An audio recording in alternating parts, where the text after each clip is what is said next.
paz da parte de Deus Pai e do Senhor Jesus Cristo. É um prazer estar aqui com você mais uma vez. Estamos iniciando o culto ao Senhor. Eu quero te convidar para que você abra o teu coração, se derrame na presença de Deus. Ofereça o seu melhor culto, porque o nosso Deus é digno. Mais uma vez, o meu pai, irmão Nelson, vai estar auxiliando na ministração do louvor. Então, junte a sua fé, a sua disposição para adorar a Deus e adore o Senhor junto conosco. Vamos adorar ao Senhor?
Ao Deus de Abraão louvai, do vasto céu, Senhor, eterno e poderoso Pai e Deus de amor. Augusto Deus Jeová, que terra e céu criou, minha alma o nome abençoará. Ao Deus de Abraão louvai, eis por mandado seu, minha alma deixa a terra e vai gozar no céu. O mundo desprezei, seu lucro e seu louvor, e Deus por meu quinhão tomei e protetor.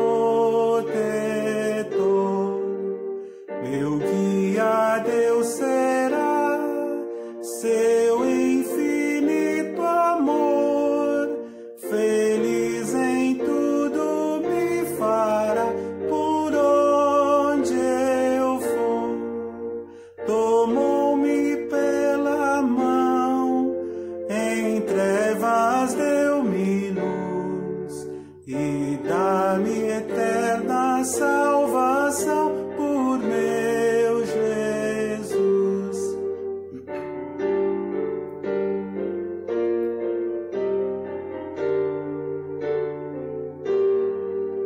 Meu Deus por si jurou e nele confiei, e para o céu que preparou eu subirei. Seu rosto hei eu ver, fiado em seu amor, e eu hei de sempre engrandecer meu Redentor. Então o tema da pregação é: e se Deus não fizer? O texto base se encontra lá em 2 Samuel, capítulo 12, versículo 22. 2 Samuel 12, 22 vai aparecer na tela para você, diz assim: Ele respondeu: enquanto a criança ainda estava viva, jejuei e chorei. Eu pensava: quem sabe talvez o Senhor tenha misericórdia de mim e deixe a criança viver. Mas agora que ela morreu, por que deveria jejuar? Poderia eu trazê-la de volta à vida? Eu irei até ela, mas ela não voltará a mim. Até aqui. Vamos orar? Pai Celestial, humildemente, com temor e tremor, eu me apresento a Ti, eu me achego a Ti pelo novo e vivo caminho, o sangue de Jesus e o corpo de Jesus que foi partido na cruz. Na Tua presença eu Te adoro, eu Te bendigo, eu Te exalto. Meus lábios declaram e confessam que Tu és santo, santo, santo, e que não há outro além de Ti, só o Senhor é Deus. Aleluia! Toda honra e toda glória sejam dados a Ti. Senhor, eu preciso de Ti, sem Ti eu nada posso fazer. Eu sei que o Espírito Santo foi derramado sobre a minha vida, assim como foi derramado sobre a vida de muitos dos meus irmãos.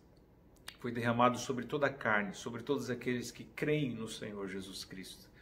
Então eu te peço, Senhor, que o Teu Espírito, Teu doce e santo Espírito, me use, me revista de poder, para que a minha palavra não seja, Senhor, uma pregação apenas de palavras persuasivas ou de sabedoria humana, mas que seja, sim, uma demonstração do Teu poder e do Teu Espírito, como disse o apóstolo Paulo.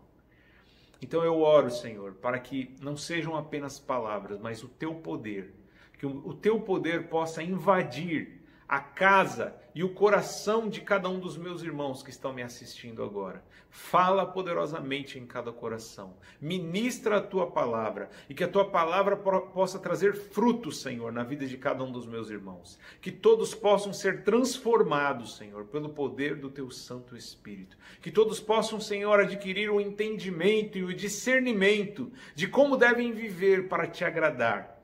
É a minha oração, Senhor. Eu oro e Te agradeço em nome de Jesus. Amém. Amém. Meus irmãos, nós acabamos de ler um trecho da história do rei Davi, uma parte triste da sua história, onde ele ora e jejua por uma semana. Ele fica 7 dias jejuando pelo seu filho que tinha acabado de nascer. Esse filho, ele era fruto de um adultério. Lembra da história do rei Davi, que ao invés de ir para a guerra, um belo dia ele decidiu ficar no seu palácio, e por ficar ali andarolando pelo palácio, ele viu uma mulher tomando banho, viu essa mulher nua, cobiçou, desejou ter essa mulher para ele. Ele ficou sabendo que essa mulher, ela era casada com um soldado Urias, era um soldado que estava na guerra, inclusive.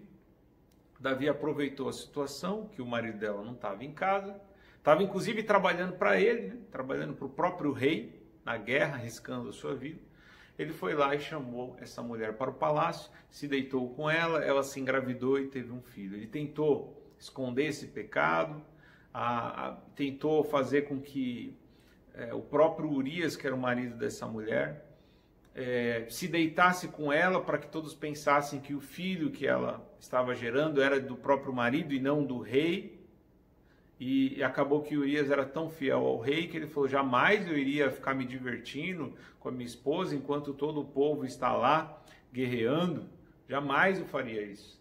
Então o rei Davi decide colocar Urias na linha de frente da batalha. Ele deu ordens ao capitão Joabe e falou: coloca ele na frente, o lugar onde os soldados costumam morrer, o lugar mais perigoso da guerra, da batalha, coloca Urias lá. E então ele acaba cometendo outro pecado, que é o assassinato. Ele promoveu praticamente o assassinato de Urias. E depois ainda tentou esconder esse pecado, até que chegou o profeta Natã, usado pelo Senhor, e revelou, acabou desmascarando o próprio rei Davi, contando uma história. E acontece que, passado um tempo, esta criança, ela nasceu, só que ela adoeceu. E estava muito mal a criança. E então o rei Davi começa a orar e jejuar pela criança, buscando um milagre, acreditando que Deus iria ter misericórdia. Eu queria até que você lesse o contexto para entender melhor, para que não fique só nas minhas palavras. Nós lemos então 2 Samuel 12, do verso 22 ao 23, mas agora nós vamos ler do versículo 15 até o versículo 20, que diz assim: Depois que Natã foi para casa, o Senhor fez adoecer o filho que a mulher de Urias dera a Davi. E Davi implorou a Deus em favor da criança. Ele jejuou e, entrando em casa, passou a noite deitado no chão. Os oficiais do palácio tentaram fazê-lo levantar-se do chão, mas ele não quis e recusou comer. 7 dias depois, a criança morreu.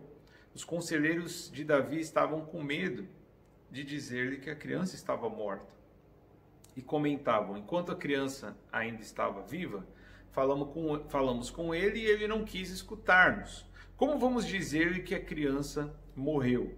Ele poderá cometer alguma loucura? Davi, percebendo que seus conselheiros cochichavam entre si, compreendeu que a criança estava morta e perguntou: a criança morreu? Sim, morreu, responderam eles.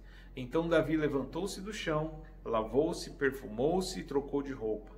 Depois entrou no santuário do Senhor e adorou, e voltando ao palácio pediu que lhe preparasse uma refeição e comeu. Aí depois, até, se você quiser ler esse capítulo 12 aí inteiro, você vai entender melhor, mas os próprios soldados ficaram espantados. Como assim? Agora que a criança morreu, em vez de ele ficar indignado, em vez de ele ficar revoltado, ou continuar chorando, se lamentando, ele se levanta, toma banho, se perfuma, se arruma e vai comer, como se nada tivesse acontecendo. Aí eles interrogam Davi a respeito disso, e ele fala: olha, eu jejuei enquanto a criança estava viva. É o texto base, né? O texto que nós lemos no início. Enquanto a criança ainda estava viva, eu jejuei e chorei. Eu pensava: quem sabe o Senhor tenha misericórdia e deixa a criança viver. Mas agora que a criança morreu, por que deveria eu jejuar?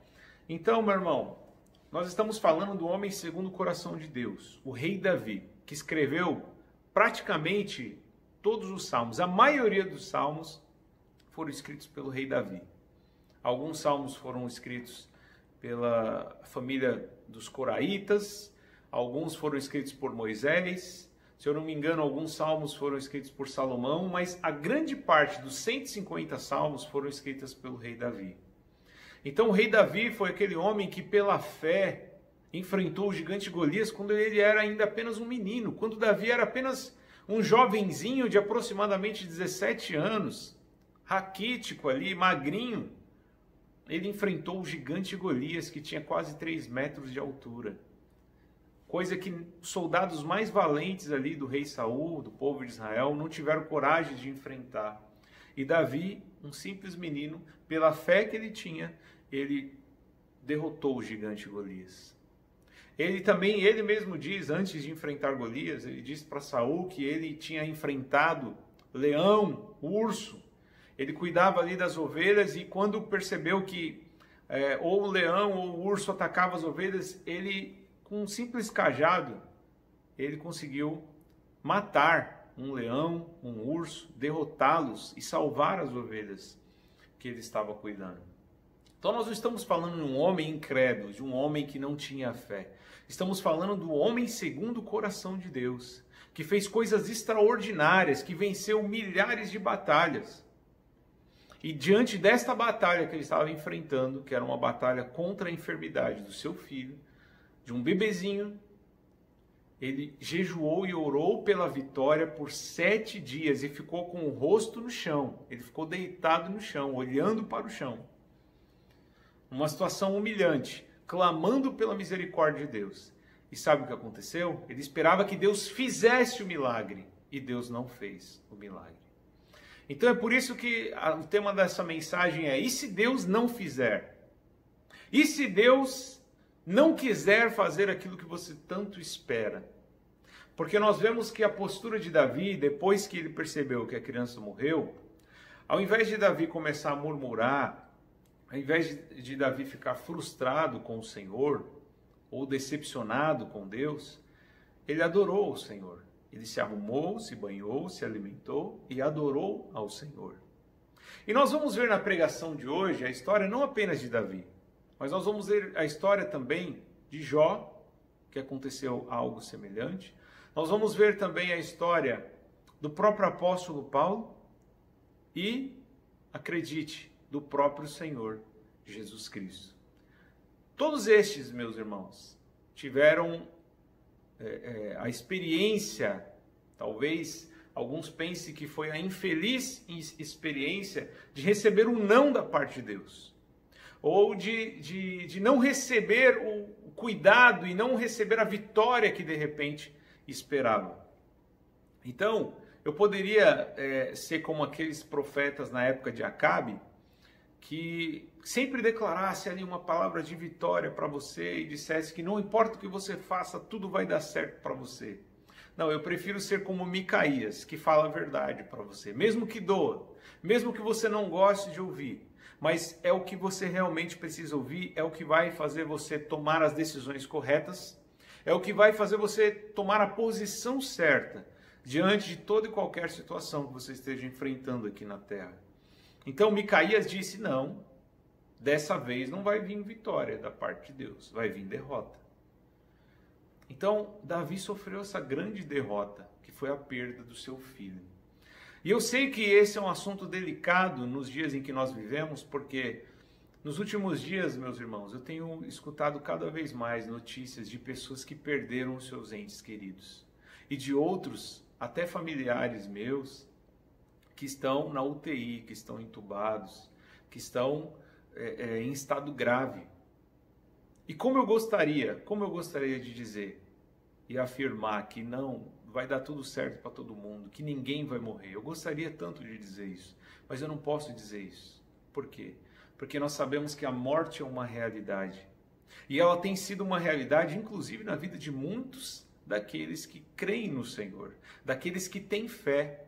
Não é porque a gente tem fé que significa que agora nós vamos viver eternamente aqui na terra. Você sabe, não adianta você enganar a si mesmo, não adianta você se iludir achando que você não vai morrer. Porque você sabe, eu e você sabemos que a morte é uma coisa certa. Com ou sem pandemia, ela vai atingir todos nós. Todos nós vamos ter que enfrentar a morte. Não é mesmo? Então, é claro que ninguém deseja que as pessoas morram, ninguém fica esperando por isso. Não, a gente espera sempre a vitória. Esperamos e desejamos a vitória. Mas desejar a vitória é diferente de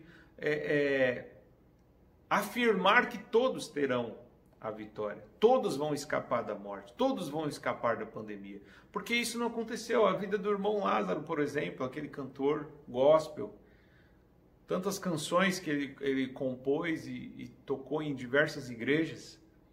E ele era um homem de fé também.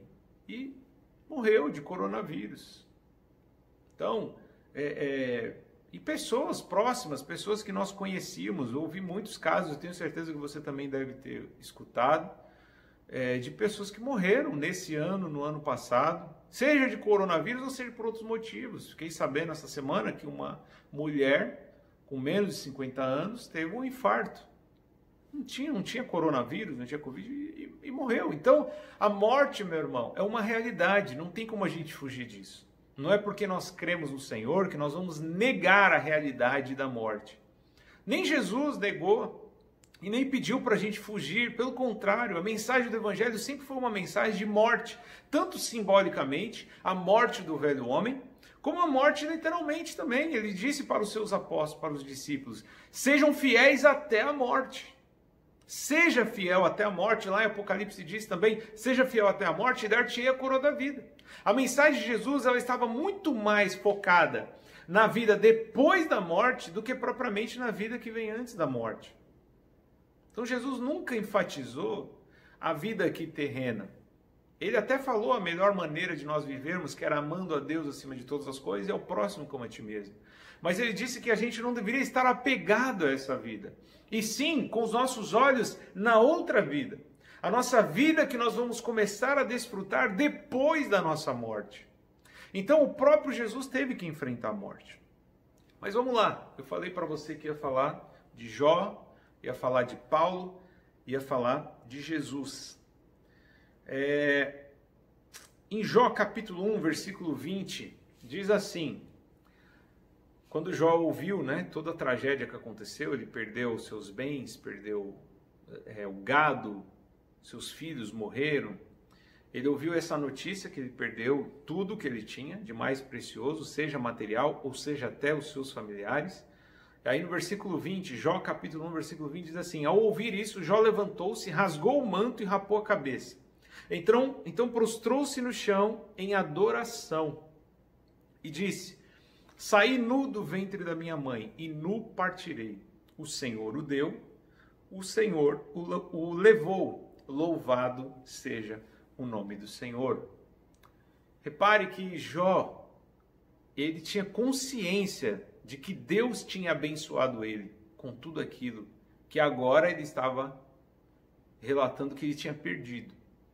Então, Deus tinha abençoado ele com fazenda, com riqueza, com propriedades, com animais e a bênção de ser pai. Não existe uma bênção maior do que essa, de ser pai, do que ser mãe. Ele tinha sido abençoado e tinha muitos filhos e era muito feliz com esses filhos. Mas ele perdeu tudo que ele tinha, inclusive os seus próprios filhos. Morreram. E ele, ao invés de reclamar, da mesma forma como Davi fez quando perdeu o seu filho, Jó fez. Ele se prostrou no chão em adoração, e disse, saí nu do ventre da minha mãe e nu partirei. O Senhor deu, o Senhor tirou, o Senhor levou, louvado seja o nome do Senhor. Em tudo o que ele passou, seja nos momentos bons ou nos ruins, seja quando Deus diz sim ou quando Deus diz não, quando Deus dá a vitória ou quando Deus permite que você seja derrotado. Em tudo isso, Jó disse, louvado seja o nome do Senhor. O mesmo Deus que é soberano, tem todo o poder para dar, é o mesmo Deus que tem poder e autoridade para tirar tudo aquilo que a gente tem. Tudo que você recebeu, todas as bênçãos que Deus te deu, Ele tem o direito, meu irmão, de tirar de você a hora que Ele quiser, porque Ele é Deus. E Ele deve continuar sendo adorado como Deus. Nós devemos continuar louvando a Ele, porque Ele é soberano, Ele pode fazer o que Ele quiser fazer. Nós não estamos aqui para fazer de Deus um gênio da lâmpada e que Ele é obrigado a conceder os nossos 3 pedidos. Não, porque Deus ele não é nosso empregado. Deus não existe para nos servir, é o contrário. Somos nós que fomos criados para servi-lo. Somos nós que somos os seus servos. Então o servo não tem direito de decidir sobre aquilo que vai acontecer ou deixa de acontecer na sua vida, meu irmão. A gente pode até orar, clamar por misericórdia, como fez Davi. Mas a decisão de atender o seu pedido ou não é de Deus. Engana você aquele pregador, aquele pastor que diz que sempre Deus vai te dar a vitória no sentido de que tudo vai dar certo para você.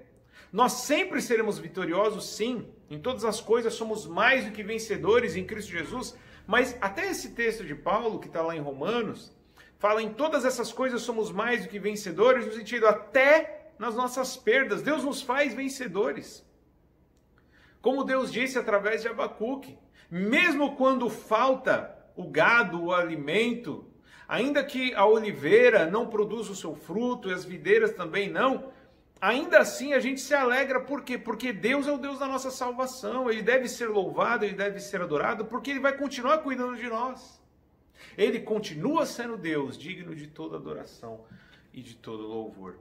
Então Jó perdeu tudo e ao invés de reclamar, murmurar e ficar decepcionado com Deus, ele louvou o Senhor, reconheceu que da mesma forma como nós seres humanos, a gente nasce nu. Você não saiu da barriga da sua mãe vestido já. Você não saiu da barriga da sua mãe com escritura de alguma casa no seu nome, com carro no seu nome, com roupas, acessórios, não. Você saiu nu. E quando você descer a 7 palmos da terra, você também vai estar nu. Por mais que você esteja vestido, meu irmão, você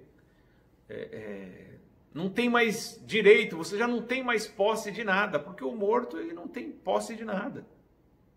Não é isso? Então, nós, da mesma forma como nascemos, nós partiremos. A morte é uma realidade. Eu queria até enfatizar essa questão da morte, porque se eu esconder a morte de você, meu irmão, você pode ter uma tendência a viver uma vida despreocupada, como eu já até falei em outras pregações, a viver uma vida sem tanta responsabilidade, sem tanta preocupação em servir ao Senhor. Agora, quando você entende que a morte é uma realidade que está, às vezes, próxima de você, que você pode ser o próximo a morrer, assim como tantos cristãos já morreram, aí você acaba se despertando. Você acaba levando mais a sério a sua vida. Você pensa muito mais na hora de tomar uma decisão. E se preocupa em não tomar decisões erradas. Então o que eu estou falando para você, meu irmão, é porque eu desejo o seu bem. É para o seu próprio bem. Eu te amo em Cristo Jesus. Eu sei que vocês são ovelhas do Senhor. Vocês não pertencem a mim. Jesus é o pastor de vocês. Eu estou aqui apenas para auxiliar. Eu sou um representante do Senhor aqui na terra, para tentar cuidar de você, ajudar você a permanecer no caminho. E esse caminho é estreito, não é um caminho fácil. É um caminho de renúncia, é um caminho de morte, e no final todos nós vamos morrer fisicamente. Mas a promessa que nós temos é que nós teremos a vida eterna. A vida eterna. É isso que eu queria enfatizar. Podem tirar a nossa vida física, mas ninguém pode tirar a nossa vida eterna. Somente se nós não crermos no Senhor é que perderemos a vida eterna. Então Jó, ele louvou o Senhor. Aí lá em 2 Coríntios nós vemos algo que aconteceu muito parecido na vida do apóstolo Paulo. Provavelmente, ou ele estava sofrendo alguma retaliação demoníaca, ou ele estava sofrendo com alguma enfermidade. A maioria dos estudiosos, e eu também tenho essa opinião, eu acredito que o espinho na carne de Paulo era uma enfermidade que estava incomodando muito. Então Paulo ora para que Deus o livre, para que Deus tire essa enfermidade, o cure. E note que Paulo foi usado para curar muitas pessoas. Até as roupas de Paulo, os aventais, os lenços de Paulo curavam muitos enfermos, demônios saíam. Mas quando chegou na hora do próprio Paulo, olha o que aconteceu. 2 Coríntios 12, 7 diz assim: para impedir que eu me exaltasse por causa da grandeza dessas revelações, foi-me dado um espinho na carne, um mensageiro de Satanás para me atormentar. 3 vezes roguei ao Senhor que o tirasse de mim, mas ele me disse: minha graça é suficiente para você, pois o meu poder se aperfeiçoa na fraqueza. Portanto, eu me gloriarei ainda mais alegremente em minhas fraquezas, para que o poder de Cristo repouse em mim. Volta para o tema. E se Deus não fizer? Paulo orou 3 vezes. Lembra? Paulo era um homem de fé? Jó era um homem de fé? Davi era um homem de fé? Não tenha dúvida. Esses 3 homens fizeram coisas extraordinárias através da fé. Mas em um determinado momento da vida deles, eles tiveram fé, mas não adiantou. Por quê?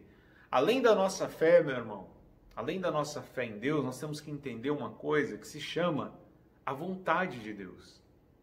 Não adianta eu falar assim, eu tenho fé, porque Jesus disse que aquele que tiver fé do tamanho de um grão de mostarda vai pedir uma montanha para que ela mergulhe no mar e a montanha vai mergulhar no mar. não é? Então eu posso agora, através desse entendimento, dessa lógica, não, já que Jesus falou que uma fé pequenininha faz uma montanha mergulhar no mar, então eu tenho fé que vai aparecer aqui na minha frente agora, vai aparecer a chave de um carro zero, aqui na minha frente agora. Agora vai aparecer alguém aqui que vai transferir na minha conta R$1 milhão. Eu poderia usar a lógica da fé, né? Dizer que Jesus disse que tudo aquilo que eu pedi, eu vou conseguir, é só ter fé. Mas não basta, porque a gente tem que pedir conforme a vontade de Deus. Deus não é obrigado a fazer tudo aquilo que você quer em nome da fé. Porque Ele é Deus, Ele é Senhor e Ele faz o que Ele quer. Ele faz o que lhe apraz. Então Paulo queria ser curado. Paulo queria se livrar desse tormento, desse espinho na carne que estava atormentando ele diariamente. Orou 3 vezes. E qual foi a resposta de Deus? Tudo bem, meu filho, te concederei o seu pedido, está aí a vitória, receba. Não. Não, a resposta de Deus foi: a minha graça te basta. Eu não vou tirar o espinho, mas eu te dou a minha graça. Não era aquilo que Paulo pediu. Paulo não orou 3 vezes: Senhor, por favor, me dá a sua graça. Não, ele rogou para que Deus tirasse o espinho. Mas a resposta de Deus foi: não, eu não vou tirar o espinho, mas a minha graça é suficiente para você. Então, meu irmão, o que eu quero te incentivar hoje é: continue orando, continue jejuando, continue clamando pela misericórdia de Deus. Mas entenda, Deus é soberano e Ele faz a vontade dele prevalecer em relação à nossa vontade. Não é a nossa vontade que vai ser feita, e sim a vontade dele. Aí eu vou para o próprio Senhor Jesus Cristo, que nos dá uma grande lição até em relação a isso, né?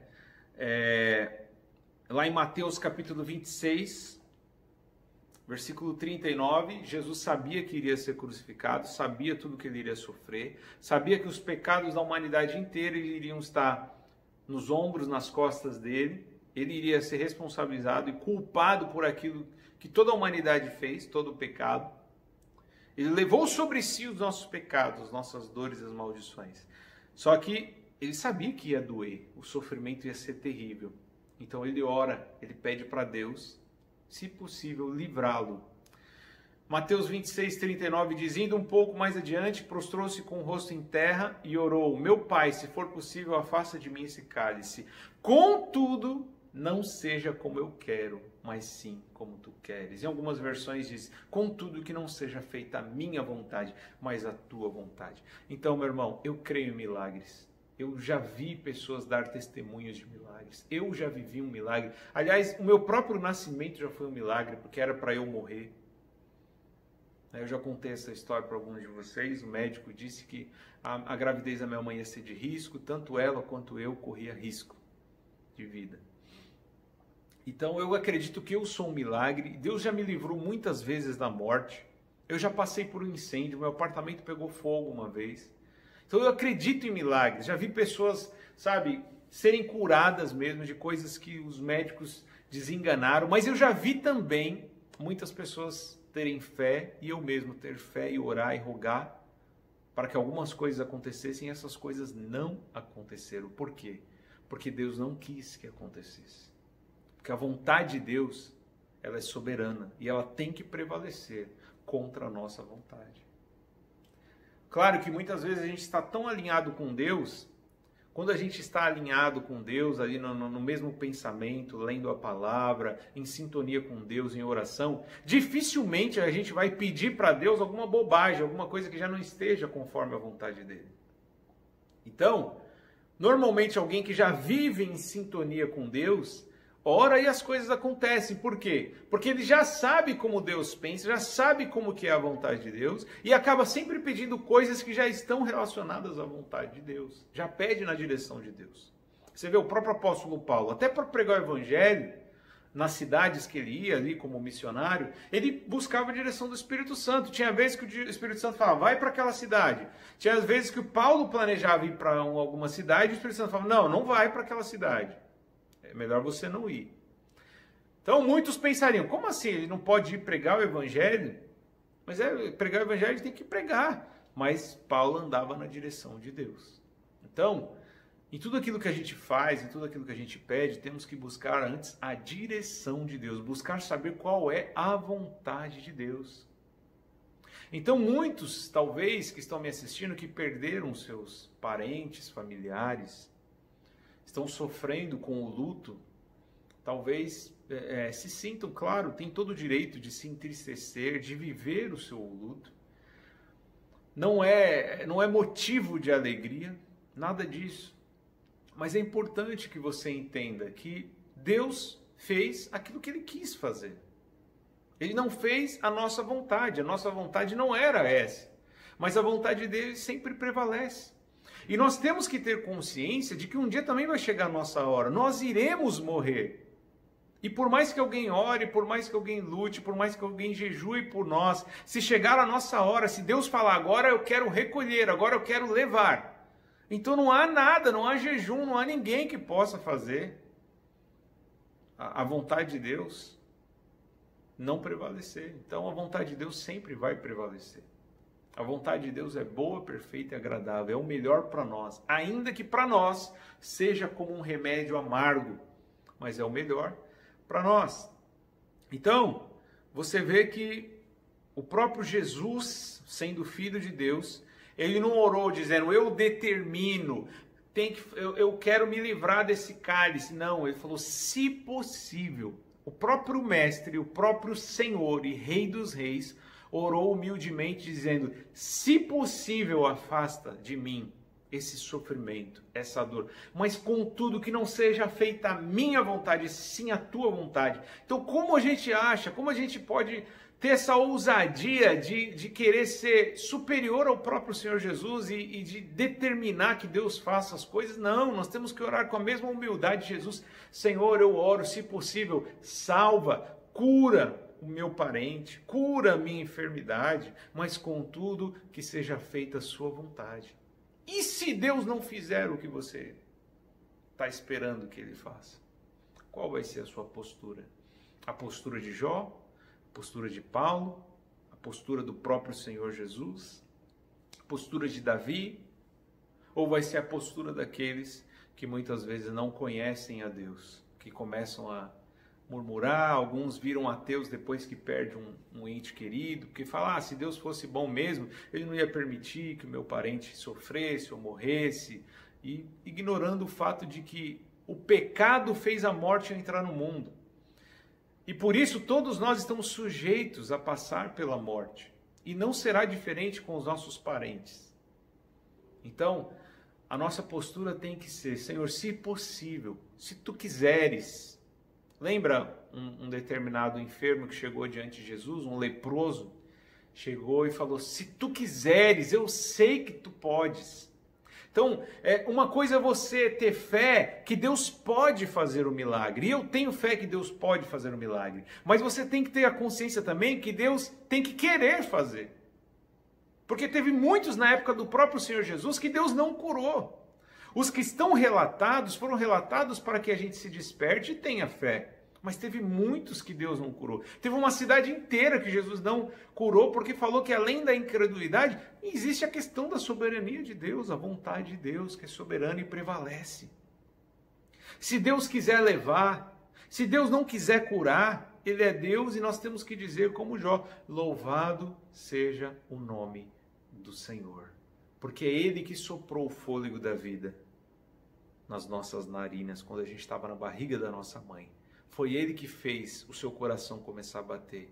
É Ele que tem o poder de dizer a hora que o seu coração vai parar de bater, a hora que o seu fôlego vai parar. É Ele que determina. Então, meu irmão, a gente tem que se cuidar, né? O que eu sempre falo, até mesmo antes de orar, você tem que fazer a sua parte, né? Se é para tomar remédio, você toma remédio. Se é para ir no médico, você vai no médico. Deus usa também, Deus deu habilidade, Deus deu dons para os médicos. Deus já usou muitos médicos para salvar muitas vidas. Então a gente tem que ir no médico. Não adianta a gente falar, eu sou servo do Deus Altíssimo, médico dos médicos, eu não preciso mais tomar remédio, eu não preciso mais ir no médico, isso é ignorância. O próprio apóstolo Paulo falou para Timóteo tomar remédio, não fique tomando apenas água, mas tome também um pouco de vinho por causa das suas frequentes enfermidades. Então, era o remédio da época. Eles costumavam também colocar azeite sobre feridas. Você vê isso na parábola do bom samaritano. Então, você vê até na época ali de Elias, né? Que eles colocaram lá uma pasta ali de figo sobre uma enfermidade.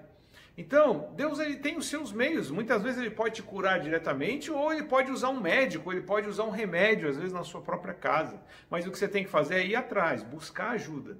Buscar ajuda. Quando realmente não tiver nenhum recurso, você esgotou os seus recursos e os médicos te desenganaram, daí você fala, não, agora, Senhor, eu preciso de um milagre. Porque se os médicos conseguirem curar, meu irmão, se você, por exemplo, sofre de uma gripe comum, você sabe que já existe tratamento, já existe remédio, ou às vezes você em casa de repouso, você já se cura. Todo mundo já pegou gripe e já foi curado. Ninguém precisa de milagre para curar a gripe, né? Então, se não precisa de milagre, você vai lá e usa os recursos que Deus colocou nas suas mãos. Agora, quando você percebe que não tem nenhum recurso mais, os médicos já fizeram de tudo e não tem, aí que entra o milagre. Deus ele entra naquilo que nós não podemos fazer. Então, se você não fortalece o seu sistema imunológico com vitamina C, não adianta confiar que Deus vai fortalecer o seu sistema imunológico. Né? Você tem que fazer a sua parte. Foi Deus que criou as frutas, as verduras, os legumes, então use essa bênção de Deus. Esses remédios naturais que existem para proteger a sua saúde. E depois Deus deu também a habilidade para os médicos desenvolverem remédios que são artificiais, mas que já ajudaram muitas pessoas. Deus usa os médicos para fazerem cirurgias e salvar a vida de muitas pessoas. Então procure os médicos, procure os recursos humanos, os recursos da terra. E depois que realmente você não tiver mais condições, aí você ora e busca o milagre. E creia que Deus é poderoso para fazer o milagre, mas Ele também é poderoso e soberano. Ele tem o direito de não querer fazer. Ele tem o direito de dizer não para você. Porque talvez Deus queira nos recolher. E se Deus quiser nos recolher, meu irmão, não adianta. Não adianta. Então a nossa oração tem que ser sempre com muita humildade. Se tu quiseres, eu sei que tu podes. O Senhor tem poder para fazer. Mas contudo que seja feita a tua vontade, Senhor. A tua vontade. Meu irmão, eu poderia dar uma lista grande aqui de homens e mulheres na Bíblia que fizeram da mesma forma que Jó, Davi. Eu lembro também de Sadraque, Mesaque e Abednego, né?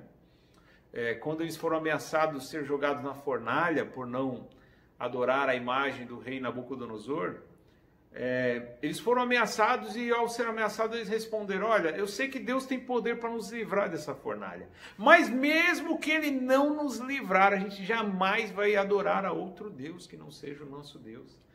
Você percebe? Deus livrou eles, mas eles estavam dispostos a continuar firmes com o Senhor, na fé, mesmo se Deus não livrasse. Eles viram essa possibilidade, ainda que Deus não nos livre, está escrito lá.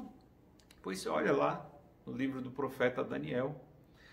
Então, meu irmão, para encerrar essa pregação, essa mensagem, lembrando, né, que o texto base é esse texto aí de Davi, que jejuou por 7 dias para que o seu filho não morresse, pedindo para Deus fazer o milagre, e Deus não fez. A criança morreu. E ele foi lá e louvou o Senhor. Então eu quero dizer para você, meu irmão, que eu me preocupo com as pessoas que estão morrendo. Sim, me preocupo com as pessoas que ficam, porque ficam com a tristeza e com a saudade das pessoas que perderam. Eu me preocupo sim, mas eu tenho uma preocupação maior do que essa. Maior do que se você vai morrer na pandemia ou não vai morrer na pandemia. Porque com ou sem pandemia, você sabe, né, meu irmão, minha irmã, você sabe que com ou sem pandemia, um dia você vai ter que enfrentar a morte. Você não sabe que dia é esse. Eu também não sei que dia que eu vou enfrentar a minha morte. Não sei se vou morrer na pandemia ou se depois que passar a pandemia. Uma coisa é fato. Todos nós enfrentaremos a morte. A não ser que Jesus volte antes.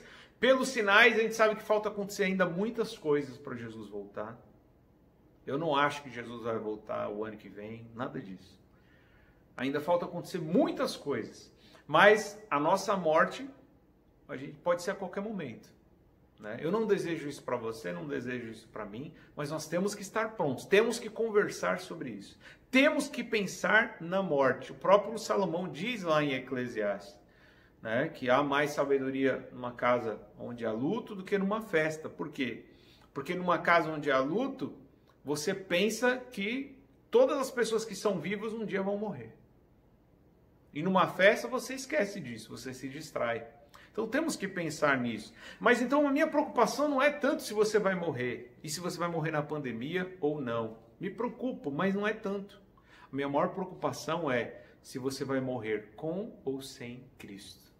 Porque Davi, Jó, próprio Jesus e tantos homens, heróis da Bíblia, quando você lê lá em Hebreus capítulo 11, olha quantos heróis tinham promessa, tinham fé e morreram sem alcançar a promessa terrena. Mas morreram na fé, morreram com Cristo. Então minha maior preocupação é para você que está me ouvindo. Você está com Cristo, meu irmão? Porque a morte é certa, todos nós passaremos por ela. Agora, uma coisa não é certa, a gente não tem certeza se todos estão morrendo com Cristo. Então eu desejo que você morra com Cristo. Eu não quero que você morra logo, não. Mas se você tiver que enfrentar a morte, eu quero que você esteja em Cristo. Então minha maior preocupação é, as pessoas estão morrendo sem Cristo. O que nós temos feito a respeito? Então se você que está me ouvindo agora, talvez está desviado, ou nunca conheceu a Cristo, nunca entregou a sua vida a Cristo, entregue a sua vida a Jesus. Entregue a sua vida a Jesus. Siga Jesus. Se você está afastado, se você se desviou dos caminhos do Senhor, volte para os braços do Pai. Volte para o Senhor Jesus. Porque você não sabe até quando você vai continuar respirando, até quando o seu coração vai continuar batendo. Deus é soberano e faz o que lhe apraz, faz o que é da vontade dele. Ele pode simplesmente falar, acabou, agora eu vou recolher. Nós temos que estar em Cristo. Então, meu irmão, eu me preocupo muito mais com a sua vida física, mais do que eu me preocupo com a sua vida física, eu me preocupo com a sua vida espiritual. E com a vida espiritual de tantas pessoas aí que estão à beira da morte. Então, meus irmãos, se Deus deu, Ele tem poder para tirar. Ele tem a autoridade, a soberania para tirar. E se Ele tirar, que nossas palavras não sejam diferentes das palavras de Jó. Louvado seja o nome do Senhor. Tem até uma música, né? Uma canção, né? Se Deus fizer, Ele é Deus. Se não fizer, Ele continua sendo Deus. Se a porta abrir, Deus é Deus. Mas ela pode se fechar, Ele continua sendo Deus. Não importa o que aconteça, seja notícia boa ou notícia ruim, seja a bênção, a vitória, ou seja a sua perda, a sua derrota, louvado seja o nome do Senhor, porque a nossa vida aqui é passageira, nós estamos aqui de passagem, mas temos a certeza de uma vitória. Essa vitória é certa, meu irmão, essa vitória que eu vou falar para você é garantida, que é a vitória da vida eterna. Podem tirar tudo que você tem aqui na terra, todos os seus bens, podem tirar até a sua família, pode tirar a sua reputação, pode tirar a sua segurança, pode tirar a sua saúde, mas ninguém pode tirar a sua fé e ninguém pode roubar a sua salvação. Então, meu irmão, o Deus da sua salvação é Ele que te faz andar em lugares altos, como diz lá em Abacuque capítulo 3. Louve ao Senhor, porque Ele é o Deus da sua salvação. Ele pode te fazer andar em lugares altos. Amém? Vamos orar. Pai, muito obrigado pela Tua palavra.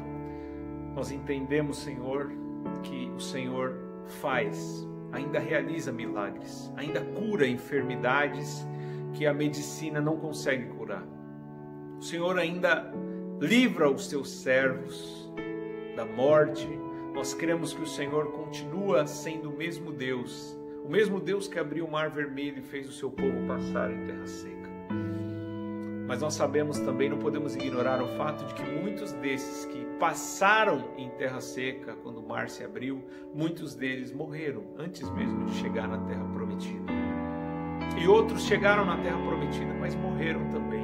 Moisés morreu, nós sabemos que Paulo morreu, Pedro morreu, todos morreram. Então não será diferente conosco, nós também passaremos pela morte. Mas a nossa maior preocupação, Senhor, é estar firme nas tuas promessas, é estar confiantes em Jesus. Queremos morrer em Cristo e não morrer sem Cristo. E nós nos preocupamos com tantas vidas, tantas almas que estão à beira da morte sem Cristo. Meu Pai, salva o Senhor antes que o fôlego acabe, antes que os seus corações parem de bater. Salvem, Senhor, os familiares, os parentes. Eu te peço agora, Senhor, console, Senhor, todos aqueles. Se tu quiseres, eu sei que tu podes. E eu sei, Senhor, ó Pai, que o Espírito Santo, uma das funções do Espírito Santo é consolar, ele é o Consolador. Então eu te peço humildemente, console, Senhor, aqueles que perderam os seus parentes. Prepara o coração daqueles que ainda vão perder, talvez. O Senhor quer recolher outras pessoas, outras vidas, mas ajuda, Senhor, aqueles que vão ficar.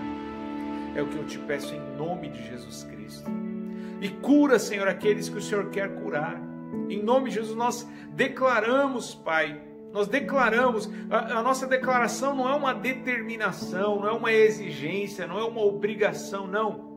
É o desejo que nós temos. Nós desejamos que o Senhor cure, mas que acima de tudo seja feita a tua vontade. Não importa qual seja, Senhor, seja curar ou não curar. Nós cremos que o Senhor continua sendo Deus e nós dizemos, louvado seja o nome do Senhor. Nós oramos e te agradecemos, Senhor, em nome de Jesus. Amém. Amém, meu irmão. Fique com esta palavra, se fortaleça no Senhor, tenha fé, acredite, os milagres ainda acontecem, mas não se frustre se Deus não fizer aquilo que você quer. Continue louvando ao Senhor. Amém? Deus te abençoe em nome de Jesus.